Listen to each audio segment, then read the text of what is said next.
Welcome to our More Nevuchim lecture. We just finished part 2, chapter 36, so we're about to begin part 2, chapter 37.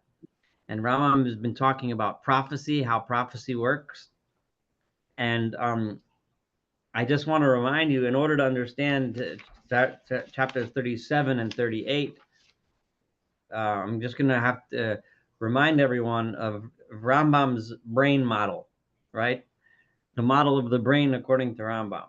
So let me remind you, and this kind of goes back, I think it was chapter 11 in part 2, where Rambam talked about the emanations from the active intellect from God, which then goes into the upper spheres, and then from the upper spheres into the lower spheres, the lower, all the way until it gets to us in our brain, right?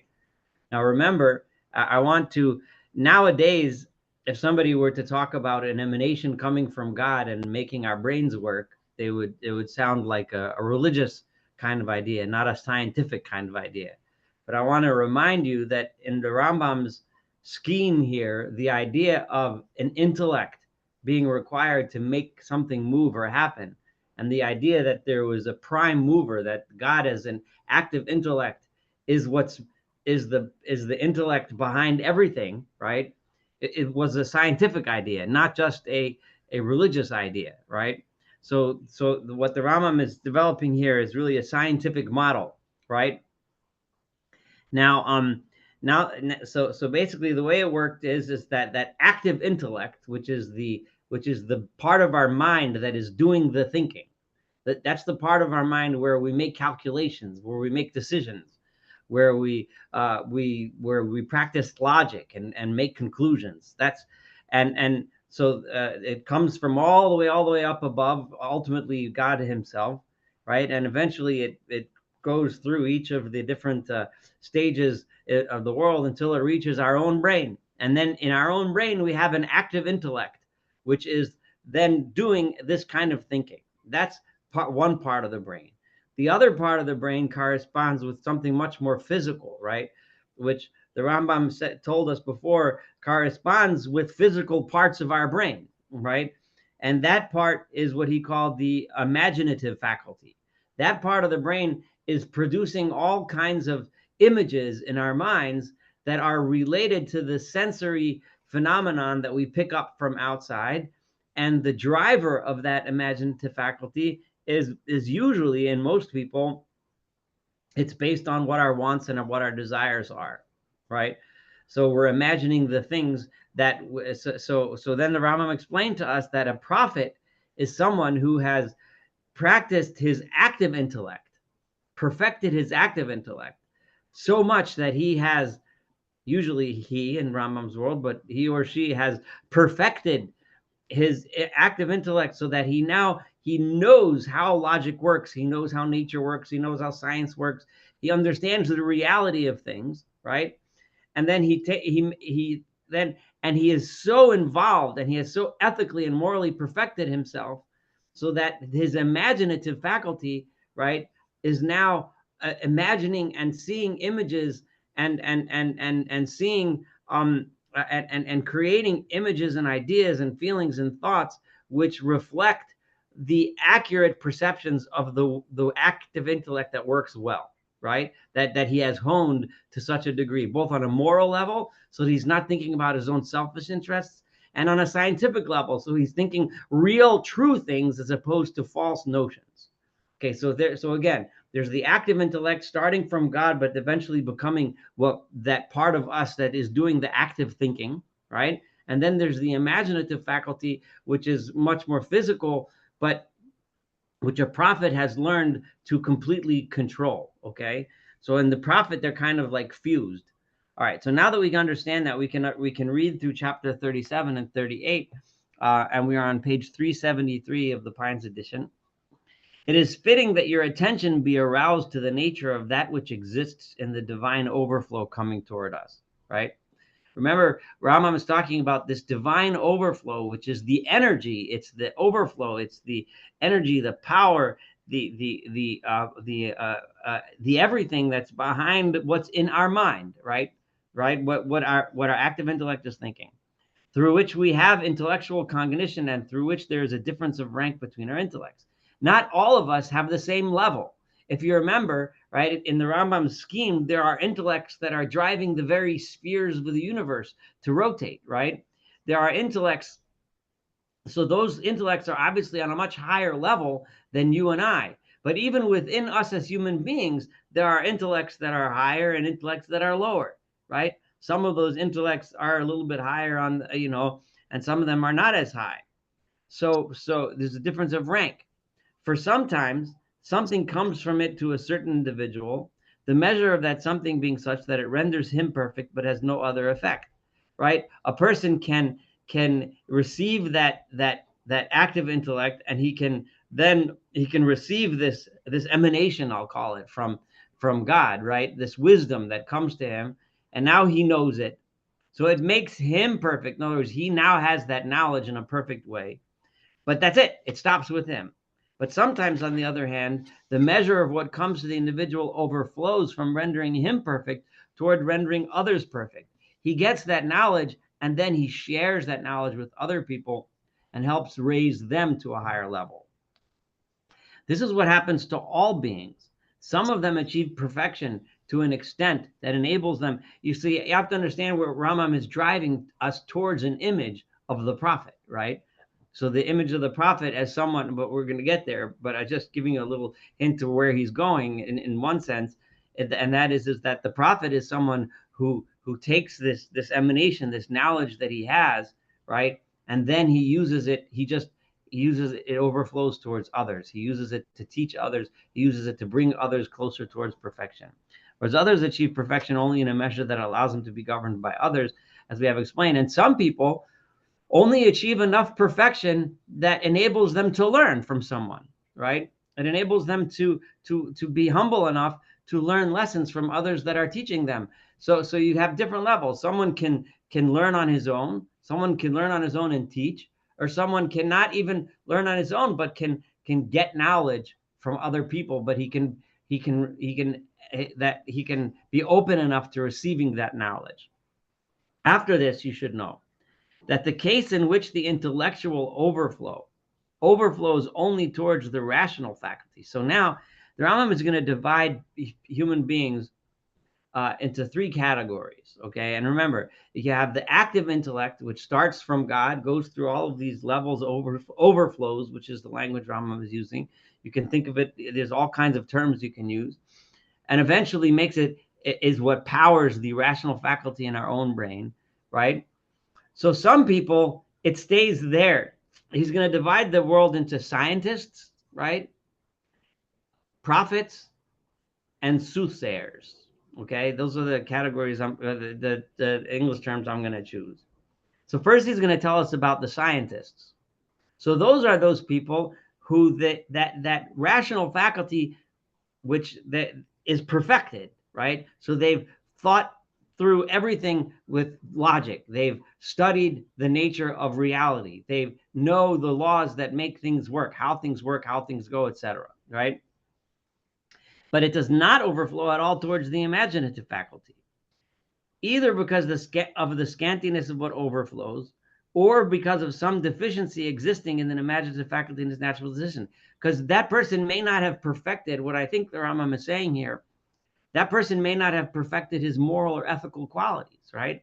That person might have it all figured out scientifically, but he hasn't done the work to control the imaginative faculty. His imaginative faculty still has those flaws, still has that selfishness, still has the selfish desires or whatever it is. So he has all the knowledge and the intellect, but his imaginative faculty isn't getting that full straight overflow from God, right?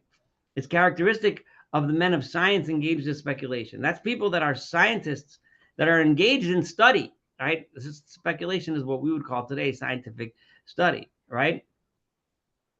Right? But so that person hasn't taken that knowledge and made it into a vision, right?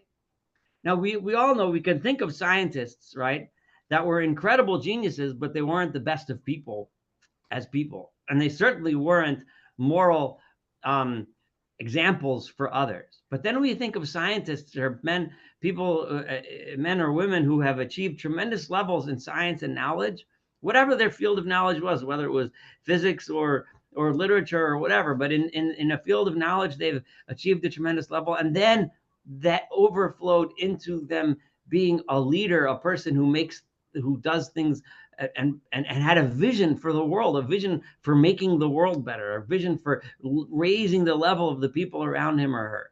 That's the second level. That person is the second is the person who's in the class of prophets, which is Rambam was about to say. If on the other hand this overflow reaches both faculties, it comes from God, goes to his rational faculty. He's thought through, he knows, he has his logic, he has his reason, he has his scientific knowledge. And again, by science, that doesn't necessarily mean a specific field of science, whether it's biology or but he has his knowledge of the world straight and rational, right? But then it overflows to his imaginative faculties too. So the things that he dreams about are how to actualize these truths in the world around him, as opposed to dreaming selfish dreams, right? As we and others among the philosophers explains, and if the imaginative faculty is in a state of ultimate perfection, owing to its natural disposition.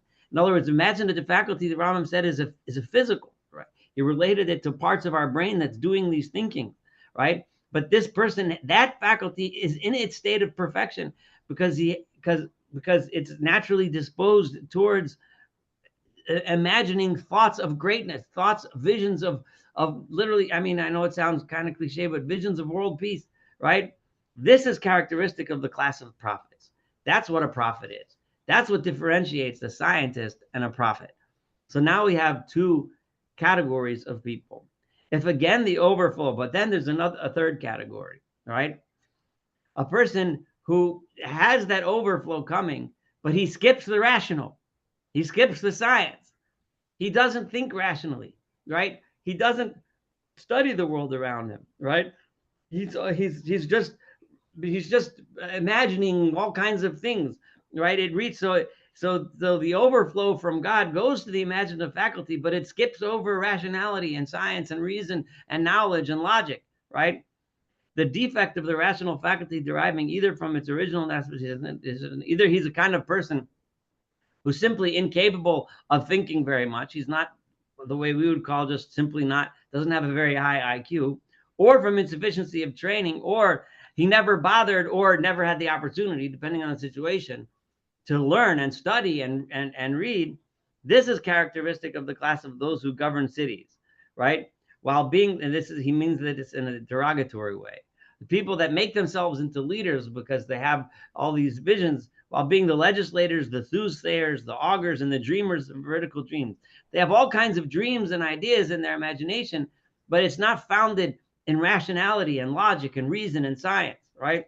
All those who do extraordinary things by means of strange devices and secret arts and withal, are not men of science.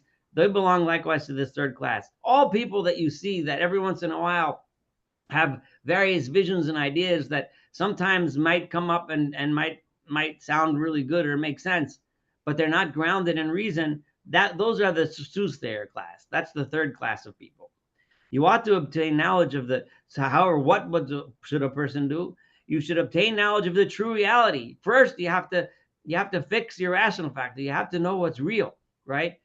You have to know what's actual, right? You have to understand the world the way the world actually is. Which is that some people belonging to this third class have, even while they are weak, right? And you need to realize this, Rambam says, right? Because you should know that some people that aren't these soothsayers, they may have all these visions and ideas, right? Extraordinary imaginings, dreams, and amazed states, which are like the vision of prophecy, so that they think about themselves that they are prophets. And they are very much pleased with what they apprehend in these imaginings. And they themselves think that they're imagining all kinds of wonderful things that they think, right? And think they acquired sciences without instruction. And they think they have all of the rational knowledge, the knowledge of science, without ever having to open up a science book. They think they know it all, right? and they bring great confusion into speculative matters of great import. These people, when they give us their ideas and they tell us things that are counter-rational, right? And they're basing it on their musings. I mean, you can, I don't want to point fingers, but you can imagine people like this, people that have grandiose ideas, sometimes good ideas and sometimes evil ideas, but grandiose ideas that are not founded in logic and reason and real knowledge. They're founded in little tiny bits and pieces. We're going to see in the next chapter how Rambam describes they have little tiny bits and pieces of knowledge that aren't really structured and aren't functional and aren't attached to anything in reality, but might have a tiny sliver of truth hiding in them. And that's all they have for a rational faculty. The rest they have is all their imaginings. Imagine what kind of damage that can do when they try to guide policy. When they try to tell people and lead people how to make decisions and lead the public into various directions. So they bring great confusion into speculative matters of great import, true notions being strangely mixed up in their minds with imaginary ones. Just think of your favorite conspiracy theorist, and that's what you have, right? Or, that's exactly what he's talking about, where they have tiny little bits of knowledge mixed in with tons and tons of lack of knowledge, lack of time and effort to find the truth and understand the true science. And then they have some kind of a vision, and they make that, and they base it on their little shred of non-knowledge, and it becomes a very extremely dangerous. Okay, so all this is due to the imaginative faculty, to the weakness of the rational faculty, and to its of not having obtained anything. In other words, this person is a person who never learned. He never went to school. He never got a college degree. He's rationalizing. He's talking about things that related to physics, and he never studied physics. He's giving you medical advice, and he never went to medical school, et cetera, et cetera, et cetera. You can all find your favorite charlatan. Okay, so I mean thereby that it has not passed into actuality. This person has never actualized his rational faculty. He has never given it the exercise that it needed. So these are the three classes of people. There's the scientists, right, who haven't perfected their imaginative faculty, so they never get to the step. They might have tons of rational knowledge, but as human beings, they're not necessarily good human beings because they haven't yet gotten to the imaginative faculty. They're not bringing it out. They're not sharing that vision, and it hasn't actualized and become into a vision that's gonna change the world. There's the prophets who have both, right? And then there's the soothsayers who skip the rational step and moved straight to the imaginary one. It is known, and I'm in the bottom paragraph on 374, that in each of these three classes there are very many differences of degree, and that each of the first two classes is divided into two parts, as we have explained.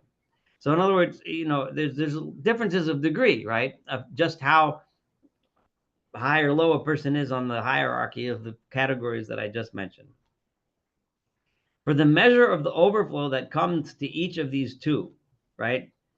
Meaning to the two faculties, the rational and the imaginative, is either such as only to render the individual who receives it perfect and to have no other effect, or, like, in other words, a person can have this rational faculty and he can even extend it to it as imaginative faculty, and he can therefore become a good person himself, perfect, right? Or such that in individual's perfection there's something left over that suffices to make others perfect. With regard to the first class, that of the men of science, and now if I'm talking now about the first class of people, the one who had their rational faculties set but not their imaginative, the measure of the overflow that reaches the rational faculty of the individual is sometimes such that it makes him into a man who inquires and is endowed with understanding, who knows and discerns, but is not moved to teach others or compose works. He sits and he studies physics and he gets it all and never teaches it to anybody, never writes it down, never explains it to anybody, neither finding in himself a desire for this nor having the ability to do it, right? So in other words, what use is that? All right. So you have one guy who's okay. He knows it all.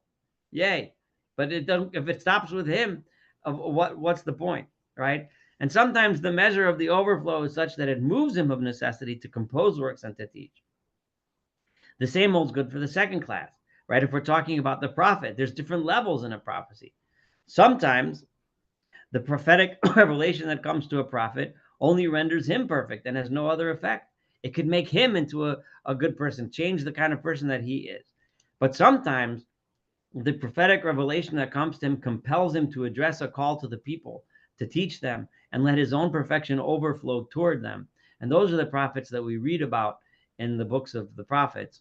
And let's see, the next paragraph, Rambam is going to talk about them a little bit more in a really beautiful way. So it has become clear to you that were it not for this additional perfection, sciences would, in other words, if no one ever reached the level of that overflow of this knowledge and imagination and these images and this wisdom to be carried forth, to be given over to others, to overflow, to continue. Remember the whole concept of overflowing and overflowing and overflowing, right? Sciences wouldn't be set forth in books, and prophets would not call upon the people to obtain knowledge of the truth. The prophets never would have gotten up and told us to start behaving ourselves and start and searching for the truth. Sciences would never have written down textbooks to teach the next generation, right? For a man endowed with knowledge does not set anything down for himself in order to teach himself what he already knows. People, I mean, sometimes I guess we might write notes to ourselves to help us to organize thoughts, but the bottom line is we don't write books to teach ourselves if we're the ones writing the book, right? Because we know the knowledge. We write the books to teach somebody else, right? But the nature of that intellect is such that it always overflows and is transmitted from one who receives that overflow to another one who receives it after him, until it reaches an individual beyond whom this overflow cannot go, and whom it merely renders perfect. Eventually, the knowledge will flow and flow down. There will be people that are only able to receive it and not transmit it. As we have set out in a parable in one of the chapters of this treatise, I kind of mentioned chapter 11. That was where Rambam first introduced us to this whole idea of the overflows, starting with the active intellect from God himself, all the way through the different spheres and all the way down into the world that we live in, the sphere beneath the moon sphere, which is in the Rambam's cosmology where we all reside. The nature of this matter makes it necessary for someone to whom this additional measure of overflow has come. So what happens is when a person receives this overflow, right, and his rational knowledge is of the level where he's perfected it, he's studied, he understands, right, the world around him, he's worked on his education and his logic and his reason, etc. And he's worked on himself so that his imaginative faculty is completely controlled by his rational thoughts, and now his imaginative faculty is imagining these images of truth, these images of greatness. All of a sudden, the nature of this matter makes it necessary for someone to whom this additional measure of overflow has come. When a person is receiving that kind of overflow from God, to address a call to the people, regardless of whether that call is listened to or not. He's going to be the one that calls it out from the mountaintops, even if nobody shows up at the foot of the mountain to listen to his speech, right? Or even if the people that are at the foot of the mountain aren't paying attention and they're schmoozing and ignoring everything that he has to say, he still feels it's necessary for him to share this vision. Such a person can't close himself off in a room, right, and just keep it to himself. It's just impossible. We even find that prophets addressed the call to the people until they were killed, right? The story of the Navi Zechariah in I forget which one of the Judaic kings, who was killed, when he was trying to tell the king to stop worshiping idols, and he was literally killed in the not the famous Navi Zechariah of the book Zechariah, but a different one in the Chronicles, and who was killed by the people, right? But the divine overflow moving them by no means letting them rest and be quiet, even if they met with great misfortunes. For this reason, you will find that Jeremiah, peace be upon him, explicitly stated that because of the contempt he met with at the hand of the disobedient and unbelieving people who lived in his time, he wished to conceal his prophecy and not to address to them a call to the truth, which they rejected, but he was not able to do it. I'm going to read from the Hebrew because it's just beautiful reading Yirmiyahu and Amos, because Rambam quotes from both Yirmiyahu and Amos, where Yirmiyahu says in chapter 20, verse 8, Ki midei adaber ezok. For every time I speak, I cry out. Chamas vashod ekra. I cry out about the corruption and the violence that I see around me. Ki hayad dvar Adonai li, because the word of God came to me. Lecherpa o lekelas kol hayom. It causes me to be abused and to be made fun of all day. But I can't stop myself from calling out, Yirmiyahu says. And he continues, Amarti lo ezkirenu, right? And I told myself I should stop talking about it. V'lo adaber od b'shmo, let me stop speaking in the name of God.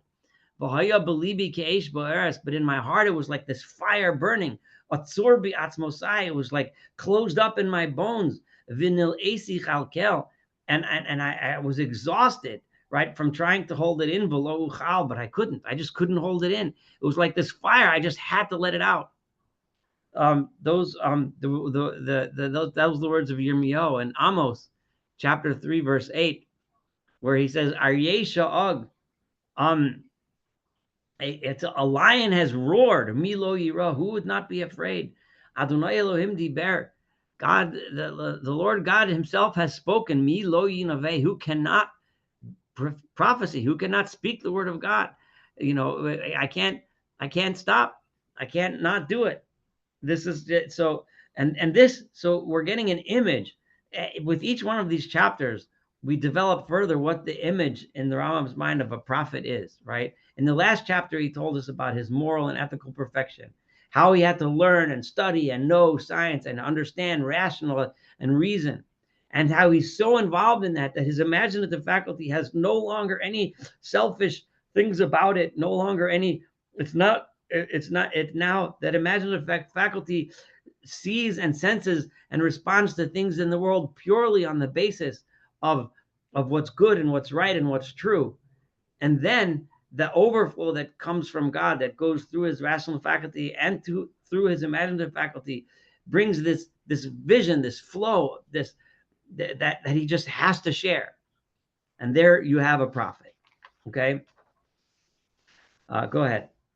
Good timing. You got to unmute yourself.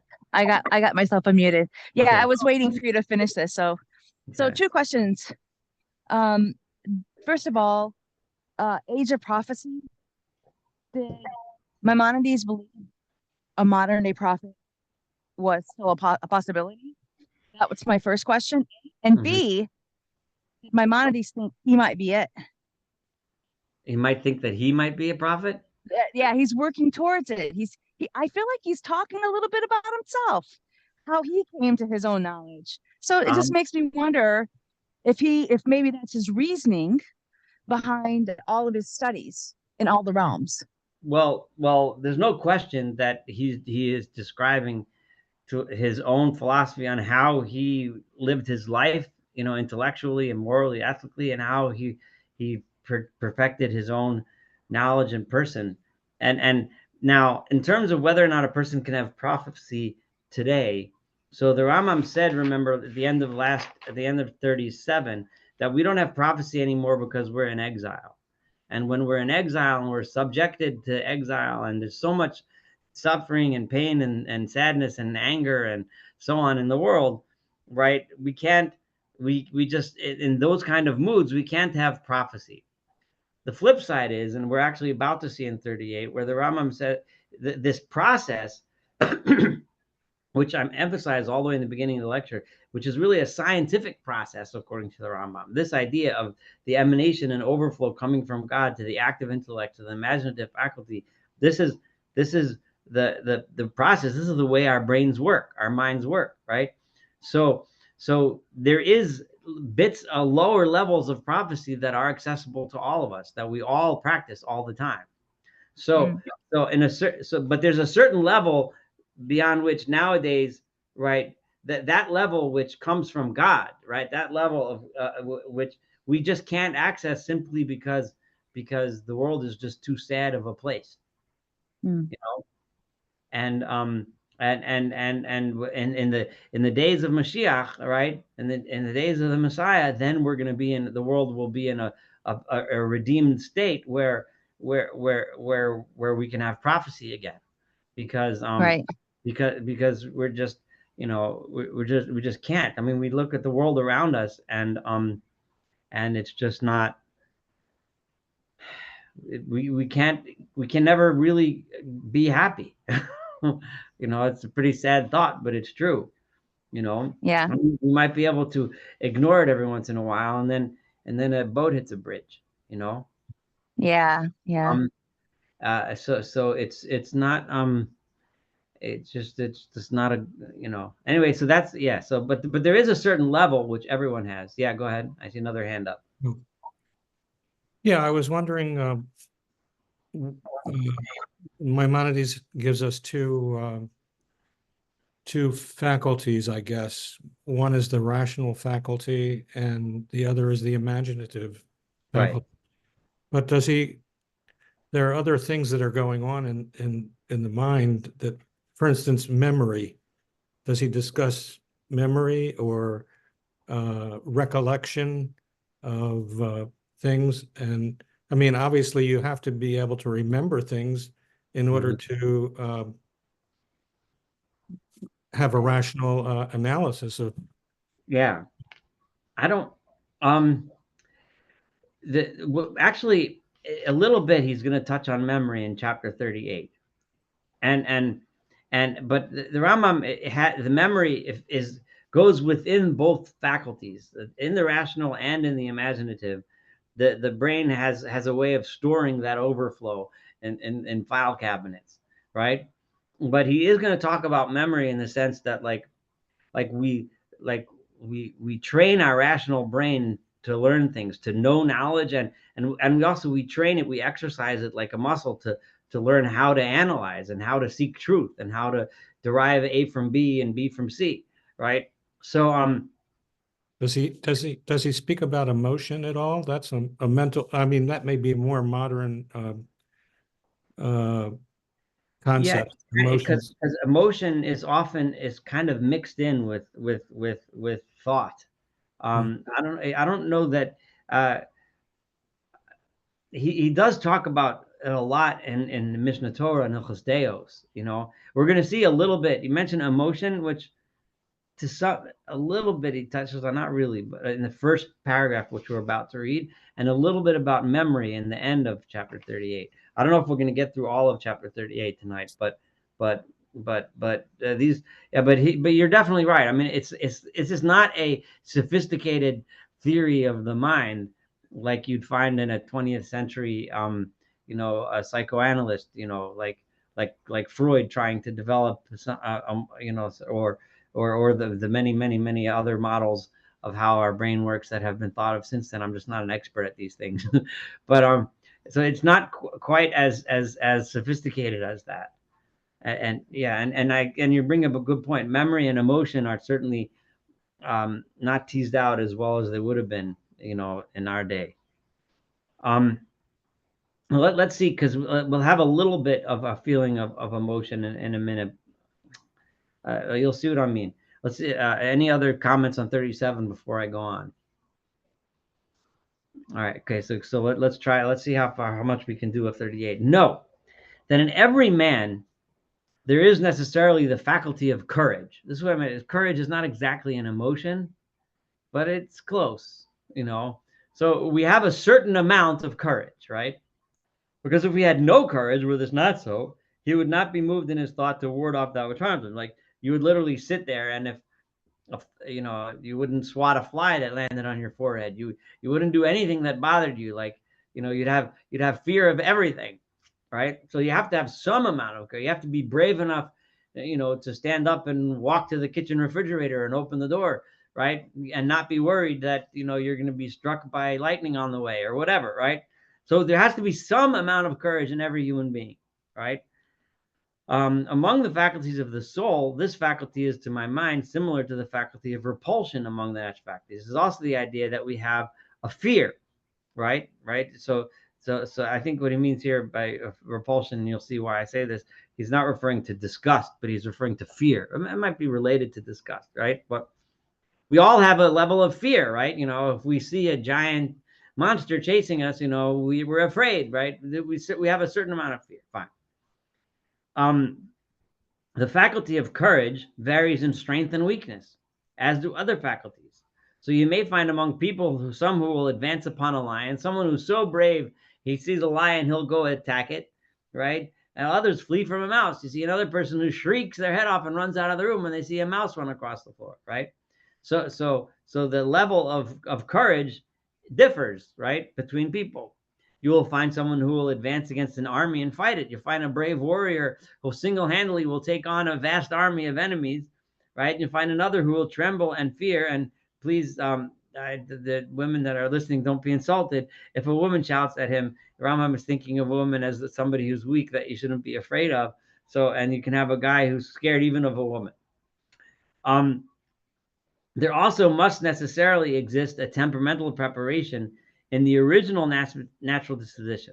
So just like there are differences among human beings, some people are more brave, some people are more fearful, right?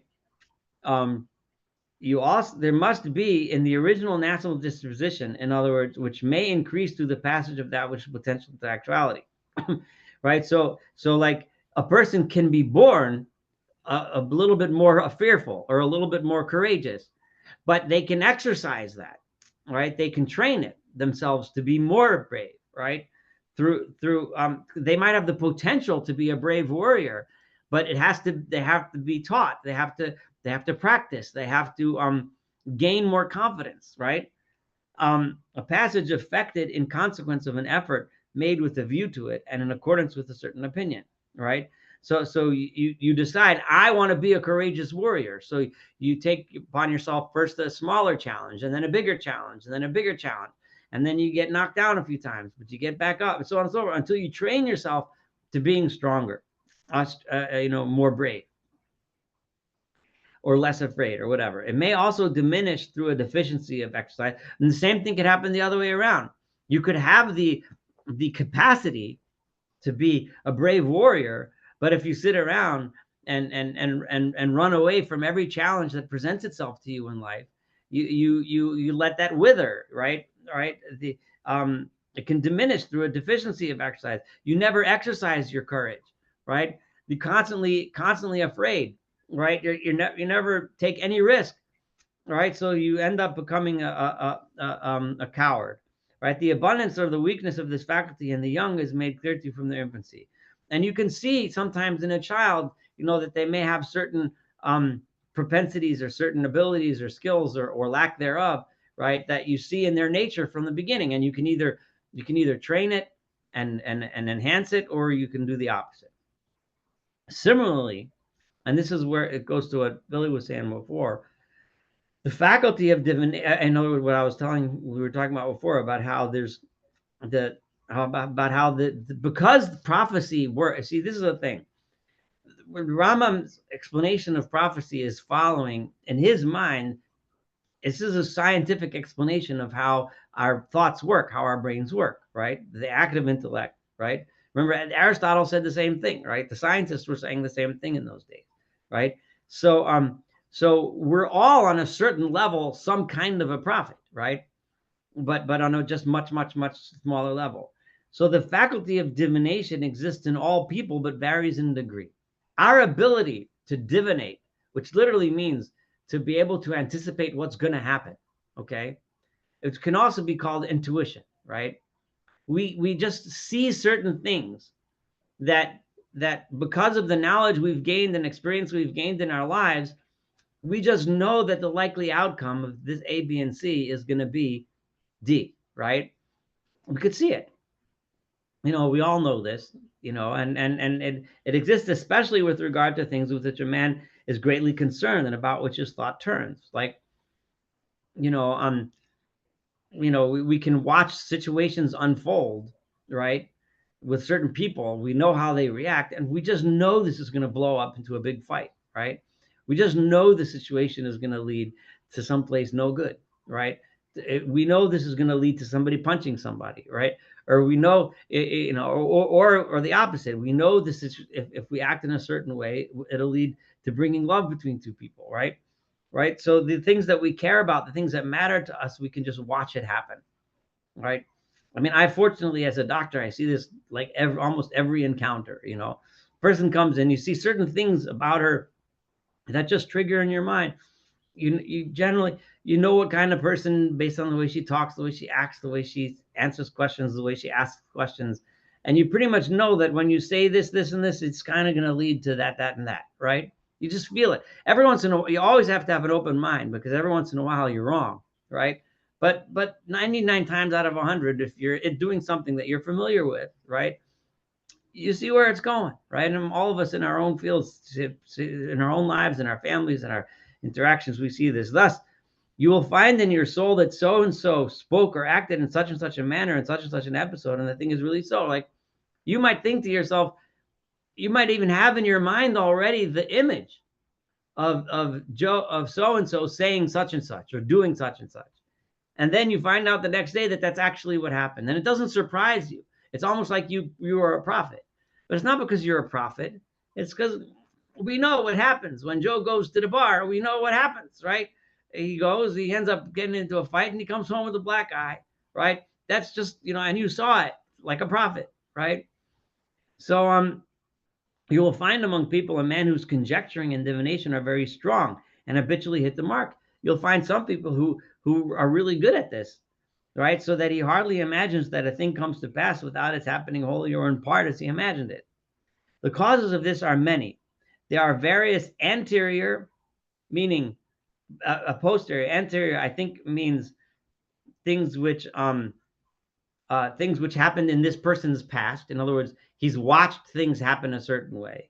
Posterior, things in the future, meaning I presume means that he's seen certain circumstances lead to certain results, and present circumstances. In other words, and he also understands what's going on now. What's the weather like today?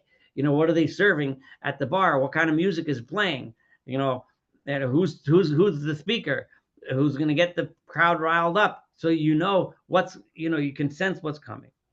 But in virtue of the strength of this divination, the mind goes over all these premises. The mind takes all these things, and this is a little bit touching on that memory, and he's going to touch again on memory at the end of this chapter, but unfortunately, it doesn't look like we're going to get to the end today. And draws for them conclusions in the shortest time. Sometimes it's like a zap, like right away. You just see A, B, C, D. You see this circumstance, these people hanging together, drinking this whiskey together. This is what's going to be, right? I could just see it happening. And we all make these kinds of judgments, and we could just see it happening, so that it is thought to happen in no time at all. So it seems as if this person just somehow conjured up the future, right? In virtue of this faculty, certain people give warnings concerning great future events. Some people, and we know who they are, can prognosticate about what's going to happen, right? When we read, articles from experts on crowd behavior, and they'll tell you, this is a perfect storm. If this and this and this happens, we're going to see a riot. These two faculties must necessarily be very strong in prophets, right? I mean, the faculty of courage and that of divination. They, number one, have to have courage, and the prophets are very good at understanding the situation that they're looking at, right? Remember, these are people who have perfected their knowledge, right? And perfected their imaginative faculty, so that when they're thinking about the situation in an honest, selfless way, right? So when the intellect overflows towards them, these two faculties become very greatly strengthened, so that this may finally reach the point, namely the lone individual having, and there's the image, think about Moshe Rabbeinu, right? Moses, having only his staff, went boldly to the great king, the Pharaoh, in order to save a religious community from the burden of slavery, right? And he had no fear or dread, because it was said to him, I shall be with you, right? Because God said, I'll be with you, right? That Moshe was able to stand with nothing more than just a stick in his hand in front of the most powerful leader of the day and tell them to free the people, right? This is appropriate to the upcoming Pesach holiday. This too is a state that varies in them, but it is indispensable for them. Not always do they have all of that fearlessness, but it's indispensable for them to to have that quality in order to carry out their mission. And here I'm gonna just read from Yirmiyahu and from Yechezkel some verses that he's about to think, just because they're beautiful. I'm gonna read them inside in the Hebrew rather than in here. So Yirmiyahu chapter 1, right? Verse 8. Al tira mipnehem, right? Do not be afraid of them. Ki itcha ani, because I am with you, lahatzilecha, to save you, Num Adonai, says God. And then it continues in verse 17. V'atot te'azor masnecha, gird your loins, tighten up your belt. V'kamta v'dibarta aleim, and get up and stand and speak to the people. Es kol asher anochi atzaveka, everything I command you. Al techas mipnehem, don't be afraid of them, right? Pen achitcha lifnehem, because if you're afraid of them, then I will let you break in front of them. In other words, you have to be fearless. I am making you like a fortified city, v'la'amud barzel, it's an iron pillar, l'chomos nechoshes, and bronze walls, I'll call aretz, over the land. L'malchei Yehuda, to go speak to the kings of Judah, l'sareh, to all the officials, the kohana, and to the priests, l'am aretz, and to all of the citizens of the land. So that's the Yirmiyahu, where he needed to have the strength. He had a different challenge than Moshe. Moshe had the challenge of facing Paro. Yirmiyahu arguably had a more difficult challenge. He had to face a people that had no interest in listening to the message he had to give. In fact, they were angry with him for giving them this message and derided him. So he had to stand before a jeering crowd that really did not want to hear any rebuke. I don't know which one is more difficult, but obviously both a very different type of difficulty. And then Yechezkel, Ezekiel verse 6, chapter 2. Again, God is giving him a difficult message also to speak before people that weren't interested in listening to the message. V'atov en adam, and you human being, al tira mehem, do not be afraid of them. Midivrehem al tira, do not be afraid of the things that they're going to say, meaning about you. Ki soravim v'salonimosach, they are like thorns and pokey thistles or whatever that are just poking you. That's what these people are like. When you talk to them, it's like you're sitting on a bunch of scorpions. But midivreim al tira, but do not be afraid of their words. Umipneim al techas, and do not be fearful. Do not of them kives merihema. They were just a bunch of rebellious people. So these are the image. So Rambam is drawing us an image. Remember, he told us about in a couple chapters ago in 36 about how the prophet has to work on his knowledge, science, logic, reason, etc., knowing the truth for what it is. Real education, not just think you know everything, right? Then he talked about being ethically and morally and perfect and selfless in order to that your imaginative faculty is thinking properly. And then he talked in the last chapter, right? He talked about how the prophet is taken by this overflow to not just have his knowledge stop with him, but he has to bring that knowledge to others. And now the Rambam is saying the next thing that makes a prophet is courage and faith, in God, right? And willingness to stand up even if he's putting himself in great danger. Faith that God will protect him because he's delivering God's message, and if God doesn't protect him, then he's willing to give his life for it. But this is the image of a Navi that Rambam is portraying, and he's going to continue to do this as we continue. But he made the idea of prophecy something that's much more accessible, something that we can understand. The prophet is someone who can know and look and read and see the signs, right? And this level, all of us are like a little bit prophets, right? Anyway, I think we'll have to continue from this paragraph. Know that the true prophets, will start from there next time. Next week, by the way, I won't be able to teach. I'm sorry. I'm going to be in Germany. I have going for the army all week next week. I'm going to be in Germany, so it won't be next week, but the week after, Mitzvah will continue. Any questions, comments? Thoughts? Fantastic. Thank you. All right. All right. So thank you for joining again, and have a wonderful evening. All right. Take care. Yeah. Thank Thank you. Thank you. you.